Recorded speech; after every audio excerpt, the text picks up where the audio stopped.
I own a highly successful electrical contracting business down in Adelaide, and my life is a never-ending cycle of call-outs, running cables, back-breaking hard yakka, and staying up late doing quotes. My wife, Hayley, calls herself an independent wellness coach, though her actual income barely covers her endless salon trips and organic smoothies. I wasn't born with a silver spoon in my mouth, and I've never expected any handouts from life. I grew up in a rough industrial suburb where the smell of hot bitumen and factory smog replaced the sea breeze. My old man worked his guts out at the local plant his whole life, breaking his back doing shift work just to pay the bills and put cheap food on the table. I still remember his calloused, scarred hands clumsily but lovingly fixing my broken toys at night. It was right then I made a firm promise to myself to break out of that poverty and build a rock-solid fortress for my future family. At 17, I dropped out of high school and took up an apprenticeship with a local sparky, determined to learn the trade from the ground up. I crawled on my hands and knees through dusty roof cavities, swallowed fiberglass insulation, and burned my fingers, all while my mates were out partying and blowing their youth. Every single dollar I earned came from blood and sweat, but I stubbornly saved it all, dreaming of running my own crew. When I finally got my A-grade license and bought my first beat-up second-hand van, I actually broke down in tears behind the wheel from sheer pride. They were the tears of a bloke who had forged himself from nothing, relying entirely on his own stubbornness and work ethic.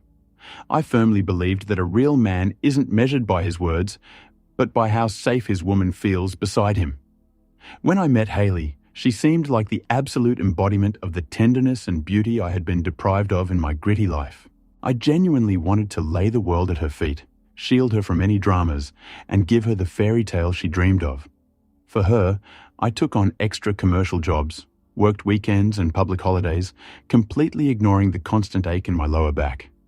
I loved coming home exhausted and covered in brick dust just to see her happy smile. I naively thought that my boundless devotion and willingness to sacrifice myself would act as our bulletproof armor. To me, love wasn't about empty promises. It was about paid bills, a secure future, and a solid roof over our heads. I turned a blind eye to her tantrums and expensive hobbies, honestly believing she deserved nothing but the absolute best. My rough, working-class heart completely melted into this woman, trusting her with absolutely everything I had. I never whinged about being wrecked, even when I'd pass out from sheer exhaustion right on the living room couch in my work gear. I figured if I just worked even harder, our marriage would be truly unbreakable. In my simple view of life, absolute honesty and trust were the basic foundations that were non-negotiable. I built our life exactly the way I wired houses, to code, deep, and meant to last for decades.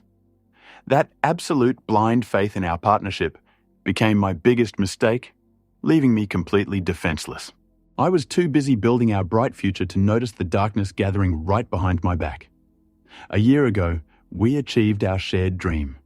We bought a stunning coastal property down by the ocean as an Airbnb investment.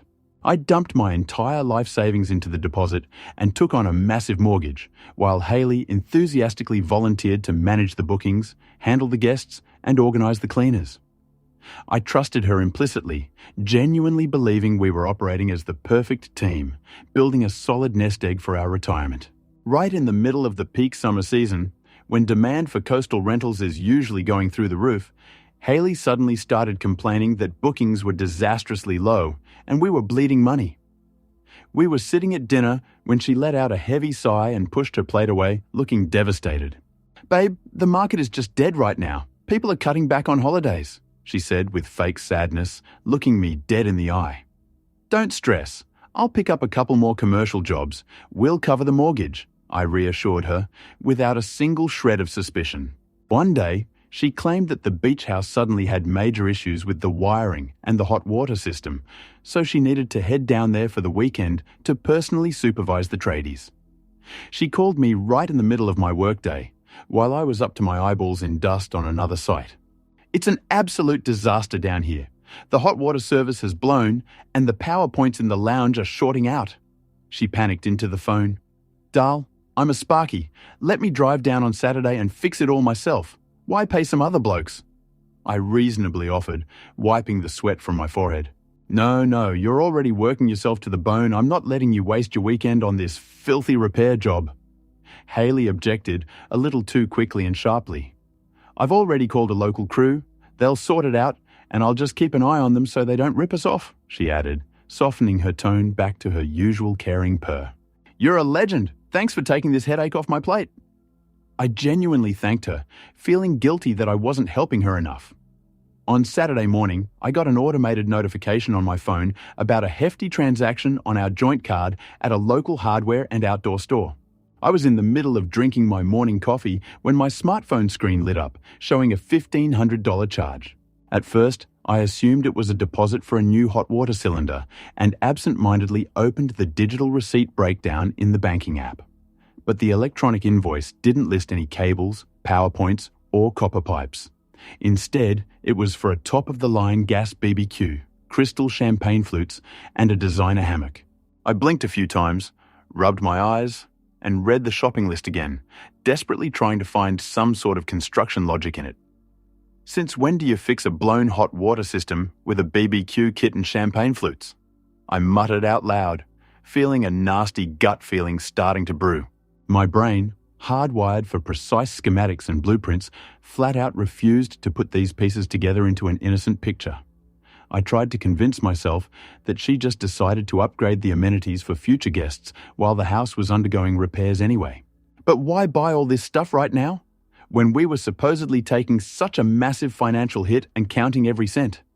And why did she absolutely refuse my professional help, when normally she'd ask me to change a simple light bulb?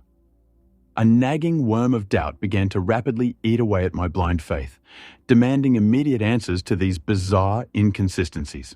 I dialed her number to ask about the purchases straight up, but she predictably sent me to voicemail, shooting back a standard text. Too loud, tradies are drilling, we'll call you back later. It seemed like an incredibly bizarre toolkit for fixing a boiler, so I decided to scrap my work plans, chucked my tools into the back of my ute, and drove down the coast to surprise my wife and fix the wiring for free. I tossed my heavy tool bag, a roll of cable, and my multimeters into the tray, certain I could save our family a decent chunk of cash. At that point, I was still pushing the dark thoughts away, convincing myself I was just going down there as a caring husband. The drive south took just over an hour, but that hour felt like agonizing torture with all the suspicions swarming in my head. I cranked up the radio, trying to drown out the internal voice screaming at me that I was driving straight into a catastrophe. My hands gripped the steering wheel so tight my knuckles went white, and my foot reflexively pressed harder on the accelerator. I had absolutely no idea that this sudden burst of husbandly care was about to permanently destroy the perfect world I had worked so bloody hard to build. Pulling up to our investment property, I spotted Hayley's SUV in the driveway, and parked right next to it was a flashy, pretentious sports convertible that definitely didn't belong to any Sparky I knew. My heart dropped straight into my stomach at the sight of this screamingly expensive, polished toy with the roof down. Local tradies drive dusty utes with ladders on the roof, not glamorous toys like this. I killed the engine, feeling a cold, clammy sweat breaking out on my back. A naive thought still flickered in my head that maybe it belonged to a lost neighbor or a wealthy contractor. But the dead silence around the house, without a single sound of a drill or a hammer, spoke volumes. I quietly unlocked the front door using my master key and stepped inside, finding clothes scattered across the living room, empty bottles of premium wine, and a trail of rose petals leading out to the backyard. The air inside the house was thick with the sickeningly sweet scent of expensive candles, which almost made me gag. Tangled up on the expensive leather sofa were her designer dresses and some other bloke's clothes. My legs turned to jelly. Every step across the oak floorboards took an unbearable amount of effort. I felt like I had stepped into some twisted, surreal nightmare where my own house had been turned into a set for a cheap movie. From the partially open glass door, I could hear soft laughter and the splashing of water sounds that ripped my chest apart. Through the panoramic windows, I saw my wife passionately making out in the jacuzzi with her personal, heavily tattooed fitness trainer. My world collapsed, shattering into thousands of jagged pieces that dug straight into my bleeding heart. Her hands, the very same hands I used to kiss so tenderly before bed, were now greedily wrapped around another bloke's pumped-up shoulders. There wasn't a drop of exhaustion from wiring issues in her eyes. They were completely filled with raw, animalistic lust. That exact BBQ and those champagne flutes from the morning receipt were sitting right there on the edge of the deck, filled with elite bubbles. A sharp, physical pain pierced through me so intensely that I instinctively grabbed onto the kitchen counter just to stop myself from collapsing. I was working like a dog in the scorching heat, breaking my back on construction sites so my wife could fund these luxury weekend getaways with her lover. A blinding rage flooded my mind, demanding I march out onto that deck and drown the bastard right there in our spa. My fists clenched until the bones cracked, but some primal survival instinct forced me to stay in the shadows. I realized that just screaming and throwing punches wouldn't solve a damn thing. It would only paint me as an unhinged psycho. I didn't just need to catch her red-handed, I needed to completely and utterly obliterate her lying game from the ground up. While they were entirely preoccupied with each other, I walked over to the kitchen island, where Hayley's laptop sat open, and took a look at the Airbnb host dashboard. The screen was lit up with bright graphs and tables she had forgotten to close in the heat of the moment. My trembling fingers slid across the trackpad, scrolling through the booking history for the last 6 months. Every single line on that monitor was another nail in the coffin of our marriage. It turned out she had been deliberately, manually blocking out the most profitable dates on the calendar for her romantic escapes, while secretly transferring the actual profits from the few real guests into a hidden personal account, leaving me to shoulder the massive mortgage completely on my own. The house I had poured all my life savings into had been turned into her own personal free brothel. While I was counting every cent and skipping lunches, she was siphoning thousands of dollars into a card I didn't even know existed. She hadn't just cheated on me physically. She had been methodically, cold-bloodedly, and ruthlessly robbing me blind every single day. The monstrous scale of her hypocrisy was so staggering that, in that exact moment, all my love for her died, turning into freezing ash. There was no more pain or confusion left in my chest, only the absolute calculating coldness of a deeply betrayed man. I stared at the banking correspondence on her screen, realizing I was holding the perfect ironclad evidence of her financial fraud. Right there, in the dim light of the kitchen, I swore to myself that this arrogant traitor was going to pay for every single drop of sweat I had ever shed. Instead of storming out onto the deck, screaming and throwing a cliched jealous fit, I cold-bloodedly pulled out my phone and took clear photos of the laptop screen, the scattered clothes, and the two of them in the jacuzzi. My hands worked with the automatic precision of a surgeon, documenting every undeniable fact of her double life and financial fraud. After snapping a dozen crystal-clear shots, I immediately forwarded them to my lawyer, attached with a brief message demanding an urgent divorce.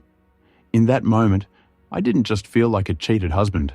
I felt like the master of the situation, the one who gets to decide exactly how this disgusting circus ends. Then, just as quietly as I entered, I walked out of the house, went straight to the main switchboard on the side of the property, completely cut the power to the entire house, and shut off the mains water valve. I'm a professional sparky, and killing the power to this massive house took me exactly 5 seconds. The jacuzzi motor instantly died, and along with it, every single heating element shut down completely.